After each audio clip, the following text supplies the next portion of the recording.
Assalamualaikum warahmatullahi wabarakatuh. Innal hamdalillah assalatu wassalamu ala Rasulillah wa ala alihi wa ashabihi wa man wala. Para pemirsa DS Channel yang semoga dirahmati oleh Allah Subhanahu wa taala. Pada kesempatan kali ini saya akan sedikit menyampaikan hadis dari hadis-hadis Nabi Shallallahu alaihi wasallam yang semoga dengan hadis tersebut kita akan bisa mengambil pelajarannya.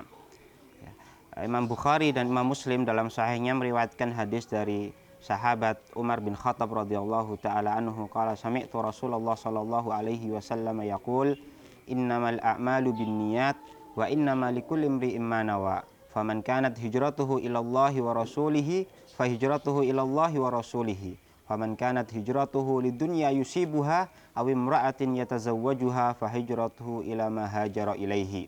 Ya, diriwayatkan oleh Imam Bukhari dan juga Imam Muslim dalam sahihnya. Dari sahabat Umar bin Khattab radhiyallahu taala anhu bahwasanya Nabi SAW berkata innamal a'malu binniyat, bahwasanya setiap amal itu tergantung pada niatnya. Wa innamal likulli imri'in ma nawa, dan bahwasanya yang didapatkan seseorang itu tergantung dari apa yang dia niatkan. Faman kanat hijratuhu ilallahi wa rasulihi, dan barang siapa yang hijrahnya karena mengharapkan ridha Allah Subhanahu wa taala dan rasulnya, fa hijratuhu ilallahi wa rasulihi, maka pahala hijrahnya juga kepada Allah dan kepada rasulnya. Faman kanat hijratuhu lidunya yusibuha, kepada dunia untuk mendapatkan kenikmatannya, aw imra'atin yatazawwajuha, atau kepada perempuan supaya dia menikahinya, maka dia akan mendapatkan apa yang dia inginkan di dunia, tapi nanti di akhirat dia tidak akan mendapatkan apa-apa. Ikhwanu fiddin rahimakumullah ta'ala, hadis ini sungguh hadis yang sangat mulia, sehingga tak heran kalau Imam Syafi'i dan Imam Ahmad mengatakan bahwasanya hadis ini adalah thuluthul ilm, sepertiga dari ilmu, karena kita tahu bahwasanya aktivitas seseorang tidak terlepas dari tiga hal, dari aktivitas hati, dari aktivitas lisan, dan dari aktivitas jawarih atau amal perbuatan. Sedangkan hadis ini secara khusus membahas tentang amalan hati, maka dari itu disebut dari sepertiga ilmu. Imam Ahmad juga mengatakan bahwasanya pondasi Islam itu dibangun di atas tiga hadis. Hadis yang pertama adalah hadis innamal a'malu binniyat ini. Hadis yang kedua adalah hadis Aisyah bahwasanya man ahdatsa fi amrina hadza ma laysa minhu fa waraddun, dan hadis yang ketiga adalah hadis innal halala bayyinun wa innal harama bayyinun wa bainahuma umurun mustabihat. Ya, karena untuk mensyarah atau menjelaskan hadis ini, ya innamal a'malu binniyat wa innamal likulli imri'in ma nawa, ini pentingnya niat. Bahwasanya niat dalam diri seorang muslim punya dua fungsi. Ya, fungsi yang pertama adalah membedakan mana yang ibadah, mana yang kebiasaan sehari-hari. Gampangannya seperti ini. Orang sama-sama makan. Yang si A makan karena niatnya dia pengen supaya nanti dia kuat dalam beribadah. Ya. Sedangkan si B niatnya makan ya karena itu memang aktivitas kesehariannya. Kemarin dia makan, hari ini dia juga makan. Ya, padahal satu aktivitas atau aktivitasnya sama, tapi dua orang ini berbeda dalam segi pahalanya.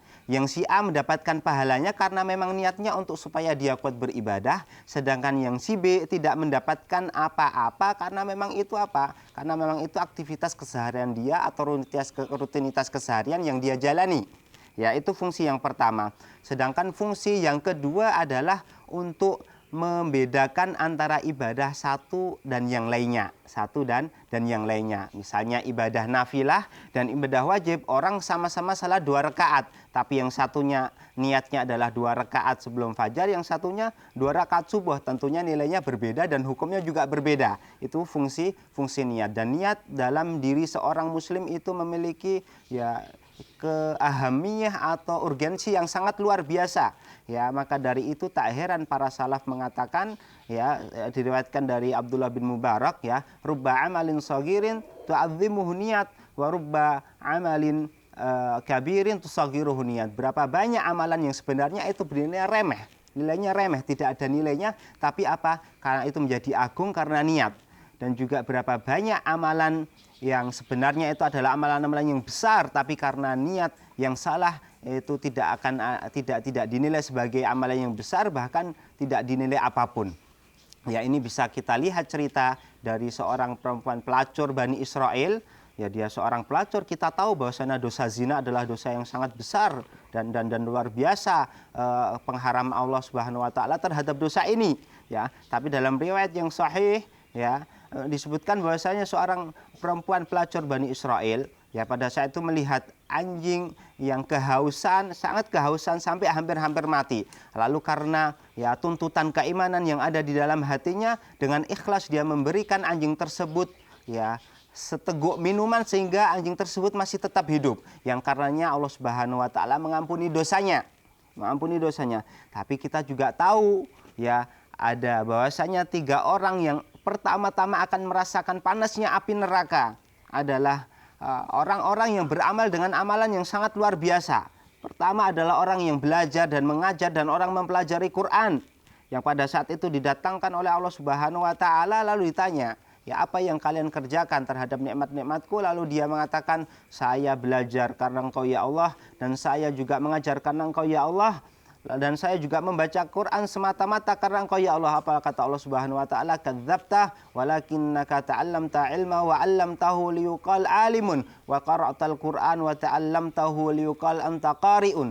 Tapi kata Allah Subhanahu wa taala, kamu pendusta. Padahal kamu belajar dan mengajar supaya kamu disebut sebagai seorang alim, dan kamu membaca Al-Quran dan kamu mempelajarinya supaya kamu disebut sebagai seorang qari. Begitu juga orang yang kedua adalah orang yang bersedekah, ya, orang yang diberi kenikmatan oleh Allah Subhanahu wa taala dan keluasan rezeki, ya. Lalu didatangkan oleh Allah Subhanahu wa taala dan ditanya, apa yang kamu kerjakan? Lalu dia mengatakan, aku bersedekah dan aku menginfakkan hartaku semata-mata karena engkau ya Allah. Lalu apa kata Allah Subhanahu wa taala? Kadzabta walakin tasaddaqta liyuqal anta jawad. Tapi kamu bersedekah, kamu berinfak, kamu berdermawan, kamu memberikan hartamu kepada orang-orang miskin supaya kamu disebut sebagai orang yang jawad, orang yang dermawan, orang yang pemurah, orang yang pengasih. Begitu juga golongan yang ketiga adalah golongan mujahid, orang yang berjuang di jalan Allah Subhanahu wa taala. Kita ikut didatangkan oleh Allah Subhanahu wa taala. Lalu ditanya, apa yang kamu kerjakan? Madza fa'alta fiha? Lalu orang tersebut menjawab, bahasanya aku berperang sampai aku syahid demi engkau semata ya Allah. Lalu apa kata Allah Subhanahu wa taala? Kadzabta, kamu pendusta. Kamu itu sebenarnya berjuang di jalanku, kamu berperang di jalanku supaya kamu disebut sebagai apa? Supaya kamu disebut sebagai seorang yang pemberani.